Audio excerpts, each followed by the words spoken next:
Welcome to the County Compass, Columbia County's guide to news, voices, and perspectives, hosted by County Manager Scott Johnson. This podcast is your behind-the-scenes look at what's happening in county government and across our community. We'll talk about the services, projects, and decisions that make Columbia County a great place to live. We're glad you're here. Thanks for listening to the County Compass. Now, here's Scott Johnson. Hello, everyone, and welcome to the County Compass, the podcast that keeps you connected to the people, projects, and progress making Columbia County one of the best places to live, work, and raise a family in Georgia. I am Scott Johnson, the County Manager here in Columbia County. I am your host for the County Compass.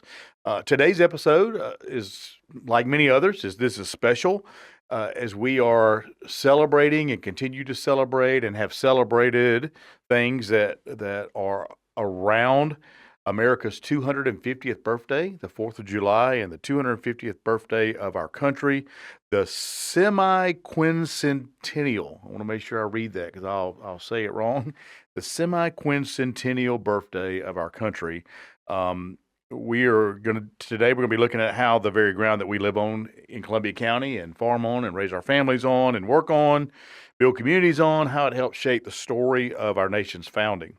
We're going to talk about the Revolutionary Era in our backyard, some cool and little-known facts that happened here, and the profound impact of the Army's long presence here at Fort Gordon. And then we're going to talk a little bit about how the 4th of July was celebrated and is continuing to be celebrated right here in Columbia County. So let's start with the big picture. We're going to go history. Y'all know I love history, so we're going to talk about that, how it relates to Columbia County. You know, when we think about the American Revolution, you know, a lot of us picture Boston and Philadelphia and Yorktown, and you know, we know those stories. But Georgia and Columbia County, Georgia, how does that even tie in? And you know, at that time, Columbia County was really the frontier. I mean, you go back and think about that. We'll talk about how we were formed, but we talked about it in previous podcasts. Columbia County was a part of Richmond County. It was a part of the settlement on the Savannah River that continued a westward expansion or an inland expansion, and that's how Columbia County was actually formed. But we're going to just kind of talk about what Columbia County's role was and some of the players that were involved here. So during the Revolution, Columbia County, again, mostly frontier land, and it was part of what was called St. Paul's Parish at the time, and then later St. Paul's Parish became Richmond County. Loyalties were divided, as you can imagine. I mean, there were a lot of people that were on the side of the British that thought that, you know, they should continue to be loyal to the British, and then there were people that felt like they needed to, you know, be independent, and they needed to start their own country. Neighbors fought neighbors. There were some civil wars between what were then called the Patriots and the Tories were the Loyalists. So you had these little civil wars that were popping up, and they were, you know, little small fights, but they would pop up here and there, and you know, people would almost akin it to like a disagreement on the field or something like that, or hate to say a bar fight or something like that, some along those lines where, you know, you just got two people disagreeing, and the next thing you know, it kind of escalates and it gets worse. And there were a lot of those type things. I don't think anybody was drawing their guns and those sort of things when they were having that, but it was like, you know, hey, you know, what are you? Are you a separatist? Are you a patriot? Are you a loyalist? Are you a Tory? You know, identify yourself, and then I'm going to identify myself. And if we disagree, then we're just going to have to kind of slug it out, I guess. But there were a lot of those types of things around here. So on September 11th, 1781, under the legendary Elijah Clark, there was a clash between the Tories and British regulars in our area.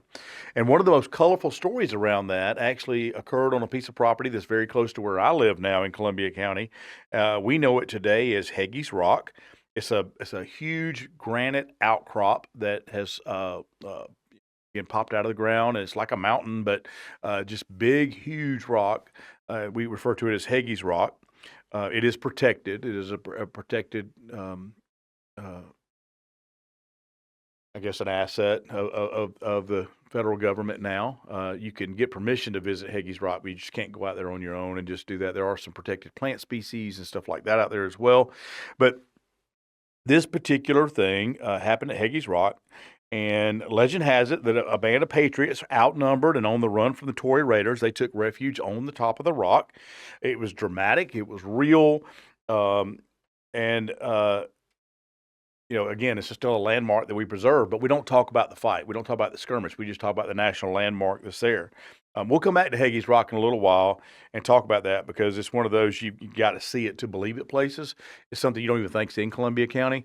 But the mere fact that they're going back all the way into the 1700s, and there were people that were here that were fighting each other, and the fact that they took refuge there, and it became a well-known place, because again, it's something that if you see it, it's like, wow, that's pretty neat. That's a neat place. So I guess somebody said, hey, meet me at the Rock. If we get separated, meet me at the Rock. So they knew what they were talking about. But the bigger strategic fight happened down the road in Augusta. It really wasn't out here in Columbia County at that time. The siege of Augusta in May and June of 1781 was a turning point for Georgia, and Patriot forces and Continental troops under Light Horse Harry Lee, the South Carolina militia led by Andrew Pickens, and the Georgia militia that was led by Elijah Clark again. They laid siege to Fort Cornwallis that was being held by the Loyalist commander Thomas Burnfoot Brown. So a lot of names that you've heard. You've heard these names before, kind of over and over, but they were right here in our area. Brown had really deep local ties. He had received a land grant, what is now Columbia County, so he got a land grant from the king to be able to farm here. The siege lasted about 2 weeks, and the Patriots built this really tall, like a 30-foot wooden tower, inspired by an earlier innovation called the Mayhem Tower, so they could mount a cannon and fire down into the fort, and it worked. Brown actually surrendered June 5th and 6th, 1781, and the victory helped drive the British out of Georgia, backcountry, and it was a huge morale boost. Many of the militiamen that were there fought and died in that fight, and then the smaller actions around there came to farms and settlements in what became Columbia County. So it wasn't a distant war. This was something that was kind of fought in our backyards. And after the war, the area boomed with settlers, from Virginia, North Carolina. And in 1790, at the urging of William Few, one of Georgia's signers of the U.S. Constitution, the legislature carved out Columbia County out of Richmond County. And they named it Columbia after the poetic personification of the new United States. And that's how our county got its name, was that reference to the new United States, right at the birthplace of the Republic. Key founding fathers had ties right here. We talked about that them before in other podcasts. But William Few lived in Columbia County. His home stood was now Cobham Road. There's a historical marker there. Abraham Baldwin, another constitutional signer, driving force behind the University of Georgia, lived in the area that became Columbia County. My daughter is now at Abraham Baldwin Agricultural College, and ABAC is referred to, down in Tifton. So she's a student there. We just moved her back there last weekend. But Abraham Baldwin was from here. He lived right here in Columbia County. He had a huge impact on education in Georgia, and primarily the University of Georgia. But ABAC is named after him, as we know. And then George Walton, one of Georgia's 3 signers of the Declaration of Independence. He was one of the youngest. He had very deep connections to our region. His later home, Meadow Garden, is preserved in Augusta, and that's a must visit. If you're into history, you can still go see that today. And these weren't just names on documents. These were real people that walked the land that we walk today, that argued over courthouses in Brownsboro and Appling, and helped build the framework of the country that we're celebrating here with our 250th anniversary. So let's talk about some of the cool lesser-known facts that make local history so rich in Columbia County. First, Hagee's Rock, I mentioned that. Not just a Revolutionary War hideout. It's one of the remaining examples of a Piedmont flat rock outcrop ecosystem, and it's one of the only ones in the eastern United States.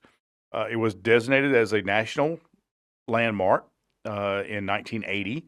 So there's a 100+ acre preserve there that's home to the rare plants that are out there, some tiny pools that fill with water and support the unique life that's there. And the Nature Conservatory protects much of it, and Columbia County Parks and Recreation. Sometimes we get to offer some guided eco-type tours, but you can't touch anything, you can't remove anything, so we have to make sure we preserve that. But a cool place that it had a presence in Revolutionary War history. Second, many of you are familiar with Cahokia Baptist Church in Appling, founded in 1772 by Daniel Marshall. That was the first Baptist church in Georgia. It was the center of what was called the Great Awakening on the frontier. Marshall was actually arrested. Daniel Marshall was actually arrested for preaching without a license from the Established Church of England. They said that you can't just go out and preach the word any way you want to. You have to do it the way the king tells you to do it. And that was one of the reasons why America wanted to get away from that, or people here wanted to get away from that. But he kept at it. So that spirit of religious liberty helped shape the ideas that found their way into the First Amendment that we know today. So the First Amendment to our Constitution is a result of people like Daniel Marshall that wanted to stand up and preach the word and not be afraid of prosecution or persecution, and he continued to do that. The current building dates to the early 1800s as a monument to Marshall and Appling, and it's a powerful reminder that freedom of conscience was fought right here in Columbia County, and that Great Awakening was very much a part of who we are as a community. And it started here, and we will remember that for a long time. The third thing that I want to mention that's kind of very unique to Columbia County that kind of goes way back in history is Stallings Island in the Savannah River. Some of you may be familiar with Stallings Island. This is one of the most important archaeological sites in the Southeast. There's evidence on Stallings Island of Native American life and some of the earliest pottery known in North America, period. Thousands of years before Europeans even came to our area, they were out there doing their own pottery and doing their own thing.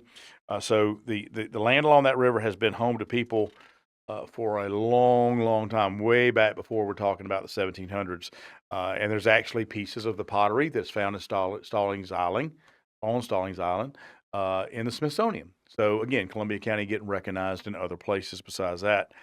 And here's one more. Thomas Burnfoot Brown, I mentioned him, that Loyalist commander in Augusta.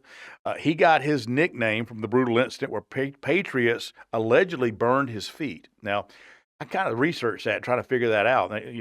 Burnfoot Brown, why would they have burned his feet? I don't know, but I hear he was a very complex, ruthless guy.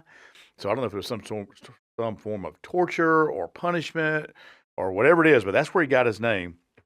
But he defended Fort Cornwallis with real tenacity, and history isn't always, clean heroes and villains. I mean, it's complicated people and a complicated frontier. So I just wanted to bring that up and bring that story up, the fact that he was very much involved. And then I would dare to say, and I'm not sure this is 100% right, but there was a Brownsboro that was right outside of Appling. And I believe that Thomas Burnfoot Brown was part of that community. So again, tying that back to Columbia County. Let's shift a little bit later, and but something that's very important to us as we continue to think about celebrating the birth of our nation and the birthday of our nation. Fort Gordon and U.S. Army's presence here. That actually happened in 1941. The world was plunged into World War II, and the Army had already established Camp Gordon here in part of Columbia County, Richmond County, a little piece of McDuffie, maybe some of Jefferson County. But Camp Gordon was actually started here, and it was for at that time. In fact, I guess when in World War II, it was really for infantry and armor training. It also served as a prisoner of war camp for German and Italian captives. There's even a small POW cemetery out at Fort Gordon, if you ever get a chance to see that, with 22 graves on it. So, again, kind of a sordid past, but it all comes together to make what we have here today. After the war, it did become a permanent installation, and it evolved into the Signal Corps era. Today, we know it is home to the cutting-edge cyber operations and is home to Army Cyber Command and significant NSA elements. So we're seeing more and more technology come out of Fort Gordon. Some of you may remember it was called Fort Eisenhower for a while when the names of some of the bases were changed. It has since been named back Fort Gordon. Again, just part of history. We all know Fort Eisenhower, where that came from. Dwight Eisenhower was a general in the United States Army and a significant figure in history. And he was very fond of Augusta and very fond of this area, very fond of the Augusta National, was a member of the Augusta National Golf Club, a big golfer. So Eisenhower certainly is fitting for that. Fort Gordon originally, or Camp Gordon was originally named, it was not originally named for the person it's named for now. It was originally named for General John Brown Gordon, who was a Confederate general, which kind of started some of the reasons why we wanted to rename some of these things. They didn't feel like, I guess, some of our elected officials at the national level and citizens alike didn't feel like we should be honoring the Confederacy, so they wanted to change some of the names. So they changed it from Gordon to Eisenhower. And now it has since been changed back to Fort Gordon, but this is not the same Gordon. This is actually Gary, I believe it's Gary Gordon, maybe Gary Shugart, but yeah, I'm not sure which one is which. But there were two gentlemen that actually fought in the Battle of Mogadishu. The movie that made it famous was Black Hawk Down. These were two Delta Force operators, and Gordon was one of the operators there. He was awarded the Medal of Honor posthumously. So after his death, he was awarded the Medal of Honor, but he died fighting in that Battle of Mogadishu. And very fitting that now Fort Gordon is Fort Gordon again, and named after somebody different, but again, another significant person in history. Just a point of personal privilege here. I was actually born at Fort Gordon. And if you look at my birth certificate, it says city of birth, Fort Gordon, Georgia. So when they changed that to Fort Eisenhower, it kind of erased that history a little bit. And I didn't know it was going to have done. He changed my birth certificate, where I was born. And fortunately, it's back to Fort Gordon now, so it doesn't really matter. But that's just an insignificant fact that nobody wanted to hear. But I was just kind of figuring, hey, do I need to change anything or whatever? That answer is no, we didn't. So Fort Gordon has been an economic and cultural engine for Columbia County now for over 80 years. Thousands of military families have lived in Evans, Martinez, Harlem, and Grovetown. We have a significant impact as a result of that. My dad was in the Army. My mom is from this area and met my father, and they got married and had me, but it was because he was here at Fort Gordon. At the time, there was an MP school at Fort Gordon, and my dad was an MP before Vietnam, and he was here, and that's how they met. So Fort Gordon has a tremendous impact on our area. Base now brought high-tech jobs, infrastructure investment, a deep sense of patriotism that really defines us. So as we're celebrating or celebrated the 4th of July, and as we're continuing to think about the birth of our nation and why we're free and why we have the ability to do the things that we do, we're not under the rule of any king or anything like that. Think about Fort Gordon and think about the men and women that wear the uniform and other military installations around our entire country. Freedom isn't free, and there are a lot of people that have fought and died to make sure that we can enjoy the life that we enjoy today, and we appreciate them. And when you see the folks from Fort Gordon at the grocery store, at church, remember their presence connects directly back to the same values of defense, liberty, and community that the revolutionary ancestors fought for. We're very proud of our military neighbors and sacrifices that they and their families make every day. So, how are we celebrating the 250th birthday here in Columbia County? Well, this is, when you're listening to this, 4th of July will have already passed. So we did celebrate with Boom in the Park. So hopefully you had an opportunity to come to Boom in the Park. I know that a lot of people were concerned about, I can't get in because I didn't get tickets, and you're ticketing it this year and you're trying to keep people out. I addressed that in a previous podcast. I'm not going to address it again. What I will say is it's an amazing event, and I think that everybody enjoyed the event. Safety is our primary concern in Columbia County. So we have to make sure everything we do is done with safety in mind, and this event was done with safety in mind. So everything that we planned for and everything that we did was all a result of safety in mind. But again, great way to celebrate: fireworks, drone shows, live music, families, friends, just being able to get together and enjoying that. It's really the perfect modern way to celebrate 250 years, blending kind of that tradition with innovation, like our county has really always done, blending tradition with innovation. We do that on a pretty regular basis.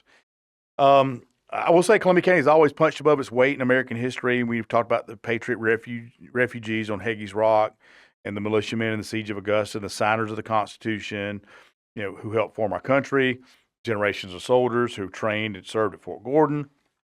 And we're still building that story today in Columbia County through our strong schools and our commitment, growing businesses, beautiful parks, really in a community that values service and neighborliness. So I just want to say, as your county manager, I'm proud of how we honor our past while preparing for the future. Whether you attended Boom in the Park, or whether you enjoyed the time at the lake, or you just grilled in your backyard with family, or just relaxed, I hope everybody took an opportunity to reflect on what 250 years really means of independence and the ability to be free in our country and to be able to live in a great place like Columbia County. So thank you for joining me on this brief journey talking about history and what happened in Columbia County. And I would just say happy birthday, America. And God bless Columbia County, Georgia. And I appreciate all of what you do. So as promised, I'm going to give you the most ridiculous thing I've heard lately. I'm not going to dig deep into this. We'll probably do a separate podcast on this later, but it's starting to happen. You're starting to see it. It's starting to come out. People are starting to talk about it. And I've already found it to be ridiculous. We're starting to get our tax bills in the mail. Well, not our tax bills. We're starting to get our tax assessments in the mail. We're getting our assessments in the mail, and people are gearing up to say, my house really not worth that much, and the county's trying to pull one over on me, or whatever the case may be. We've talked about that before. The assessors are completely independent of us. Go back to our YouTube channel. If you are concerned about property taxes, we have a great educational video series on property taxes on our YouTube channel. So you can go take a look at that if you want to understand your property tax bill. Great way for you to do that. We don't prompt the assessors to go out and make your property more valuable or anything like that, so we can raise your taxes secretly. We don't do that. Again, that in and of itself is ridiculous. But the big thing that I want to talk about here today, and I've actually read a couple of articles about this already, and I know the city of Grovetown has already announced that they're going to have their millage rate hearings, is what we are required to do by law, and that is, even if we are reducing taxes. And I'm going to say reducing taxes. So let's just, for round numbers, let's just say that the millage rate was 5.0 mils, okay? And we reduced it to 4.5 mils. That's a reduction in taxes, okay? But the way the law is written now is if you don't reduce it to what's called the rollback rate, which would be the net even that we have to calculate where you don't have any additional taxes, we have to advertise it as an increase in property taxes. Now, again, it may be the law, folks, but that's ridiculous. We are not increasing your property taxes. To do that would require an increase in the millage rate. So the fact that we're reducing the millage rate means we're reducing taxes. If we don't reduce it far enough, the legislature has said that is still an increase, so you must advertise an increase in your property taxes. Now, we're setting the millage rate in Columbia County in August, so I don't want to get into that right now, later in August. I don't want to get into that right now. But what I do want to say is Columbia County is still committed to keeping your taxes as low as possible. And we've done that in a number of ways. One, we've reduced the millage rate now for, I believe, 10 out of the last 11 years. We are planning to reduce the millage rate again this year. I don't know how much, but we're planning on reducing it again this year. So we have reduced your millage rate significantly, and the actual millage rate itself is lower than it was in 1987, which is amazing that we've been able to keep that millage or get that millage rate low and lower than it was almost 40 years ago. So we're continuing to do that. You all know that you voted on last year. You voted on an additional homestead exemption. So instead of the $2,000 the state gives you, we've given you the opportunity for an additional $8,000, which the voters approved. So instead of a $2,000 reduction in your homestead, you're going to have a $10,000 exemption in your homestead. And going on the ballot this November is our next step in trying to reduce and eliminate your homestead property taxes as a result of House Bill 439 that was passed in the last session and signed by the governor.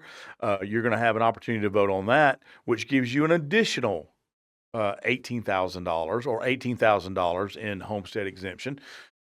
And we're not done. We want to go back to the legislature. We couldn't get the constitutional amendment passed. I've talked about that in previous episodes. So if you have questions, you can ask me about it or call about it, or you can just go back and watch one of the previous episodes. We need a constitutional amendment in Georgia to be able to completely refund or to completely eliminate your homestead property taxes. And we're committed to continue to work on that.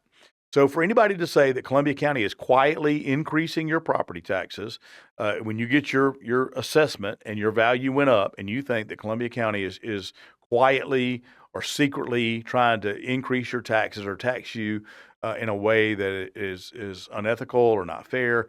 Folks, that's ridiculous. We're not doing that. We're trying to do the opposite. We're trying to eliminate your property taxes. There's just only certain ways we can do it. So we're working on it. Hang with us. Make sure you go out and vote in November. If you're interested in further reducing your property taxes, go out and vote in November for House Bill 439. Educate yourself. I can't tell you how to vote. You get to decide that on your own. We can't advocate one way or the other. But as much as I've heard about property taxes in Columbia County, I feel like many of you will be voting to implement that to further help and offset your property taxes. So that's that. I want to thank you for listening to this episode of the County Compass. If you have any questions about property taxes or the histories we talked about today or anything like that, or anything else county related, you can always call, visit our website, reach out to us through our normal channels. If you enjoyed our podcast today, I would ask that you subscribe on Spotify, Apple Podcast, and or YouTube. Leave us a review. If you have ideas for upcoming shows, leave those as well. More importantly, thank you for tuning in and being an engaged part of Columbia County and our community. Your input and participation makes our county stronger. So to you, I will say, stay safe, stay involved, and keep loving this county as much as I do. Take care. This has been the County Compass, Columbia County's guide to news, voices, and perspectives. Thank you for listening. We appreciate you taking the time to stay informed about the issues, initiatives, and people impacting our community. And we sincerely hope today's conversation helps you better understand the work being done in Columbia County. Be sure to subscribe so you don't miss future episodes. As always, visit Columbia County's official website or social media channels for additional information. And until next time, thanks for tuning in.